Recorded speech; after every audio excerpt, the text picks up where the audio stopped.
Hey YouTube, Sandy Frank here. Today, episode of Friday follow up from Hobby Talk, episode 30. We were talking about um, your thoughts on this new Metazoo set that's coming out, that's out, and these crazy prices for first edition boxes, and um, the mainly it was kind of like half frustration of not being able to get a box, and half kind of disgusting eBay practices. And I was with you guys' comments. I was able to see I wasn't the only one who was experiencing that.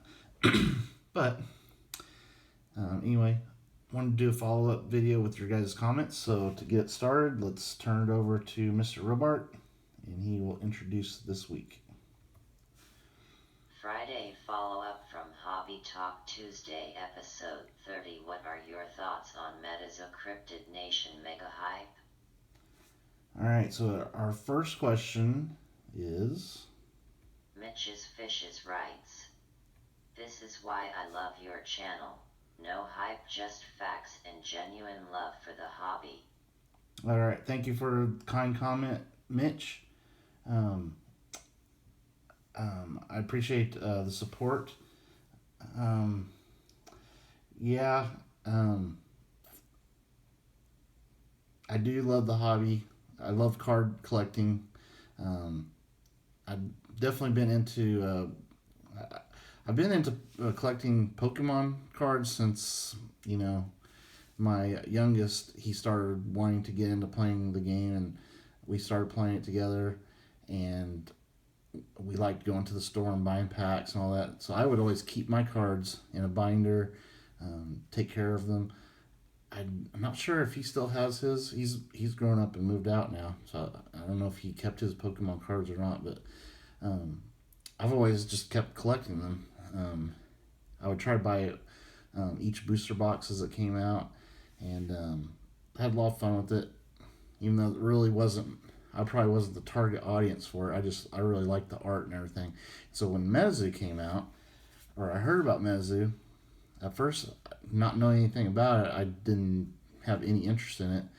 And when I saw what it was like, it was built around cryptid creatures. It's like, wow, that's really cool, because I've always really been interested in those types of creatures. Like fabled, legendary creatures like Bigfoot, Loch Ness monster, that sort of stuff.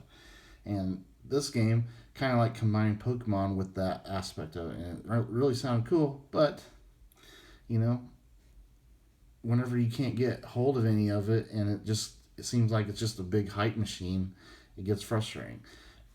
So I guess I did some venting this week. Okay, but thank you for the comments. I think you had some more there. "Use your platform to call out these scummy sellers.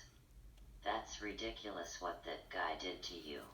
Yeah, it is ridiculous and despicable.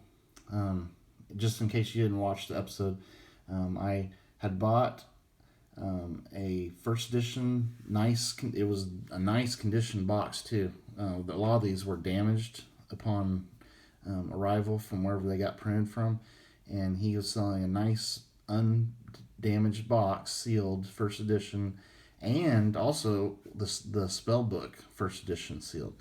And he put it on eBay. He was making a very nice profit on it. I thought it was a fair price. I bought it, and then instead I paid right away. The seller did not ship it. He sat on it for a few days, and then the prices of Metazoo stuff, first edition stuff, started going up, and then he canceled my order.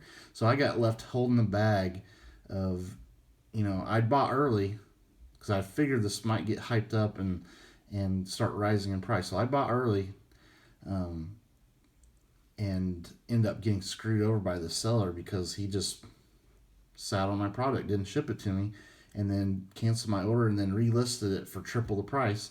And meanwhile, I can't go anywhere else to get it now because every place is sold out, and all the other eBay sellers are all,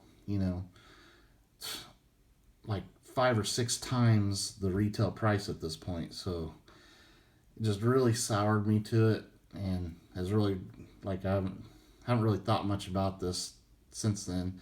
Um, so I do still want to get a first edition box, but the more I think about it, the more, I don't know. It'd have to be a really good deal from a very trusted seller, and definitely not going through eBay. I just it lost a lot of my trust of these Metazoo sellers on there.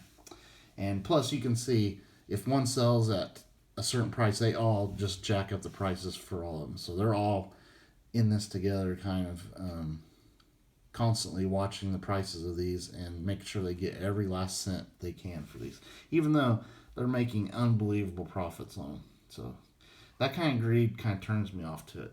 All right, but I'm not going to actually call out the actual seller. There's a lot of them that are doing this, as I found out from you guys' comments. All right, next comment. I don't know, sis writes. I wish I could get some Metazoo. It seems like an awesome TCG, but the resale market prices are too high. Even singles are crazy expensive. I agree. IDK sis. Yeah, it it just it's irritating whenever something new like this comes out, and then eBay hypers, market manipulators try to control the market and raise the prices of everything. It's irritating. It makes you not want to get into it. So I hear you.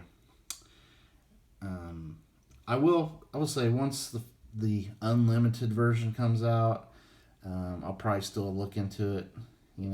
After the hype of this has died down, their prices are already dropping on these, by the way. So I'm sure that trend will continue. So yeah, I don't think I want to buy singles either, just because people are opening this and the market's going to get flooded with the singles too. So don't pay for stuff early. Just like with Pokemon, it's always good to wait a little bit for the singles prices to drop down. All right, next question. Randy Munoz writes, wow, can't believe eBay would do that. That has to be against their terms or something like that. Sorry that happened to you. Yes, thank you, Randy, for the comment. I can't believe anybody does that either. This seller that I dealt with that canceled my order and relisted at triple, I reported him to eBay. One viewer wanted to know if I reported him. I did, and I never heard anything back. I left negative feedback because of this on that seller. They would never contact me and be a man about their canceling my order. So I left them negative feedback. eBay took that feedback away. So they're just supporting this terrible behavior by eBay sellers. And I'm not talking about selling stuff for more than what they pay for. That's the market. I get it. I'm talking about you sell something, I buy it, and then you cancel my order after a few days of sitting on it and watching the price go up. That's what's wrong, and that's against the eBay policy. And eBay doesn't care, and it doesn't make financial sense for them to care, because guess what? If that seller sells it for a higher price, eBay gets more money out of the transaction. That's why they do not want to allow my negative feedback to be left, because they know that would hurt that seller's despicable practices, and they would get less money. So eBay's had a rough week, man. They're in all sorts of controversy also this week about shill bidding, and some of these big auction houses, they're accusing them of shill bidding. And guess what? eBay doesn't care. eBay knows this has been going on for years and years and years. And then when this company started making plans to do their own auction site, now eBay is coming out and saying, you guys are shill bidding, blah, blah, blah, blah. You're going to be put on restrictions, this and that. eBay is one of the worst companies that you can think of out there as far as being despicable. So, yeah, it doesn't surprise me at all that they would not back up my negative feedback and just erase it. All right, next comment. Joker's Favor writes, man, I if you were around when Pokemon came over, but it's a literal mirror of it. Okay, you have quite a bit here, so I'm gonna try to break it down a little bit. So, I I was around when Pokemon came out, but none of my kids were into it at that time.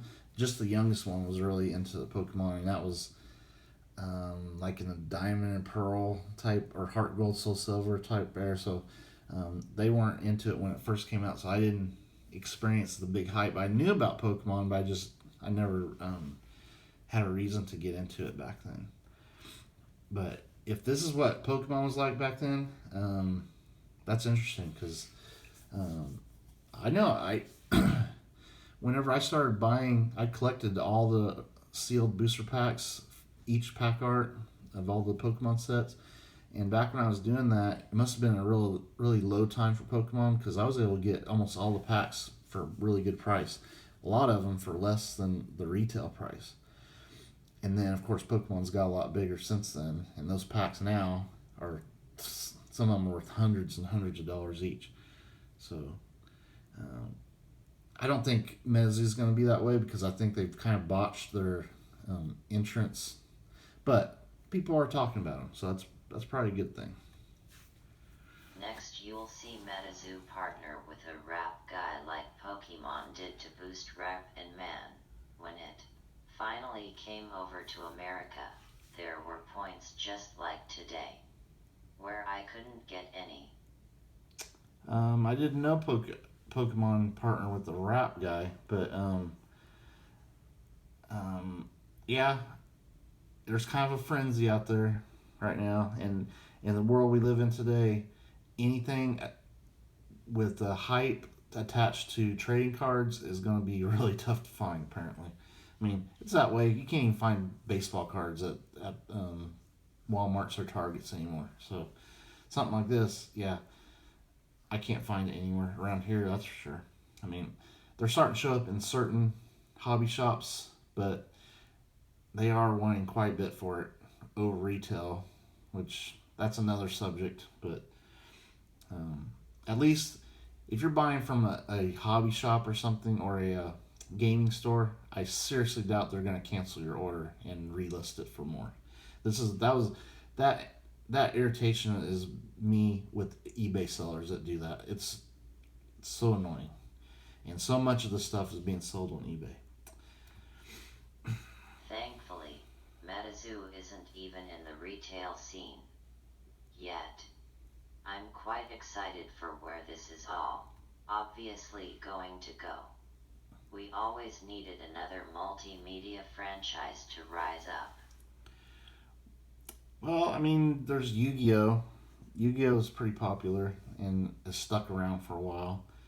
And I guess Magic the Gathering, but I don't play those games. And I don't know if people really collect Magic cards, but maybe they do. But I think there's some people that are going to collect this just because of the cryptid aspect of it. Um, but they have to be able to survive the release here. If no one can get hold of it, then it's going to die. So these eBay resellers and hype machines, they're going to choke off the product before it even has a chance out of greed. You know, that's the bad thing about it. That being said, I bought multiple booster boxes off eBay, and of course, the same thing happened to me. As soon as prices rose, refund came. Really did irritate me. Yeah, I know exactly how you feel, man. Um, I didn't do it more than once, though. Tried one time, um, got worked over on that deal, and will never do it again off of eBay. So all those other sellers, even if they're honest, good sellers, they're not getting my business because of the bad ones that are selling on there. Because you don't know. Because eBay will not let you leave a negative feedback on someone for doing that. So to me, they're all in the same boat. Um, but hopefully, you were able to get a box if you really wanted to get one. Hopefully, you ran into a good, honest seller. I mean, it's tough to find those on eBay. I hope you can enjoy it. I'm probably gonna take a break from looking for it because I do have one place that might sell me a box, but it's more than what I want to pay. But um, I just have a lot of stuff. Like I got a couple of PSA orders that are coming back, and I gotta have money for those. So I don't have a lot of extra card money, and whenever get frustrated trying to track something down, it's easy just to move on to something else. But anyway, so that's it this week. Thank you for your comments, everybody. It makes the show a lot better, and these hobby talk episodes are fun, and we keep having cool topics to talk about. At least I think it's fun. And so we'll talk to you guys next week. And Hey Sandy Frank, yeah, wanna hear a funny cryptid themed joke? sure. You've been Mr. Joke Man lately, Mr. Robart. So hit me. Bigfoot is sometimes confused with Sasquatch, yet he never complains. Okay. How does Bigfoot tell time? With a Sasquatch. Those are so bad. Hey Sandy Frank, you know what really gets my goat? El Chupacabra. Okay. All right. Well. Thank you. Have a great weekend. I'll be here next week. You've been such a wonderful audience. All right. Yes, you come back next week. Anyway, everybody have an awesome weekend, just like Mr. Robart says, and stay cool. Don't get too hot out there. Drink plenty of fluids, and don't get sucked into overhyped things. That's always good. And happy collecting. Have fun. That's the number one thing. Have fun. Later.